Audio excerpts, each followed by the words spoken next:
రాష్ట్రంలో ఇప్పటివరకు మత్స్యకారుల ఖాతాలో 538 కోట్ల రూపాయలు జమ చేశామని ఏపీ ముఖ్యమంత్రి వైఎస్ జగన్మోహన్ రెడ్డి అన్నారు. బాపట్ల జిల్లా రేపల్ల నియోజకవర్గం నిజాంపట్నంలో ఏర్పాటు చేసిన మత్స్యకార భరోసా 5వ విడత పంపిణీ కార్యక్రమాన్ని ఆయన ప్రారంభించారు.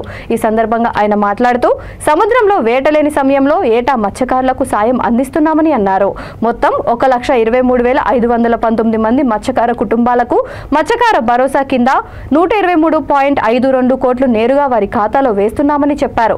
గతంలో అరకొరగా భరోసా ఇచ్చేవారని అన్నారు.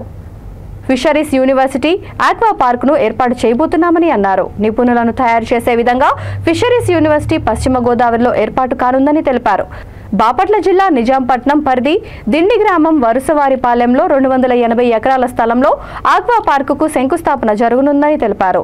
నాణ్యమైన సీడ్ అందించడమే దీనికి లక్ష్యమని అన్నారు. ఆక్వా పార్క్ ఏర్పాటుతో అన్ని రకాల సీడ్ల తయారీ జరుగుతోందని తెలిపారు.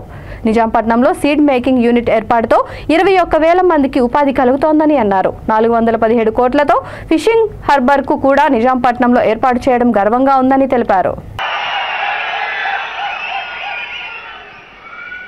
ఈరోజు జమ చేస్తా ఉన్న ఈ 123 కోట్ల రూపాయలతో కూడా కలిపితే ఇప్పటి వరకు కేవలం ఈ ఒక్క పథకానికి, మత్స్యకార భరోసా అన్న ఈ ఒక్క పథకానికి ఇప్పటిదాకా అక్షరాల 538 కోట్ల రూపాయలు నేరుగా నా అన్నదమ్ముల ఖాతాల్లోకి బటన్ నొక్కి నేరుగా పంపించడం జరిగింది.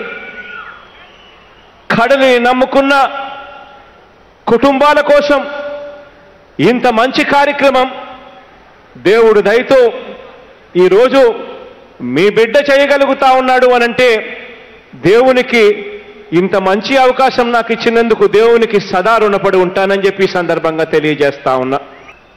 ఈ సందర్భంగా మీ అందరితో కూడా కొన్ని విషయాలు పంచుకుంటాను. అందరూ ఆలోచన చేయమని మీ అందరితో కూడా కోరుతా ఉన్నా. ఈ ప్రభుత్వం మీ బిడ్డ ప్రభుత్వం, ఇది మీ ప్రభుత్వం అన్నది మీరు ఎప్పుడూ కూడా గుర్తుపెట్టుకోమని చెప్పి నేను ఎల్లవేళలా తెలియజేస్తా ఉన్నా. అందుకే గత ప్రభుత్వ పాలనకు మనందరి ప్రభుత్వ పాలనకు మధ్య ఉన్న తేడాను గమనించమని చెప్పి మిమ్మల్ని అందరినీ కూడా కోరుతా ఉన్నా. చేపల వేట నిషేధ సమయంలో ఇంతకు ముందు ప్రభుత్వంలో, గత ప్రభుత్వంలో ఏ రకంగా ఇచ్చేవాళ్ళు అనే ఆలోచన చేయమని అడుగుతా ఉన్నా.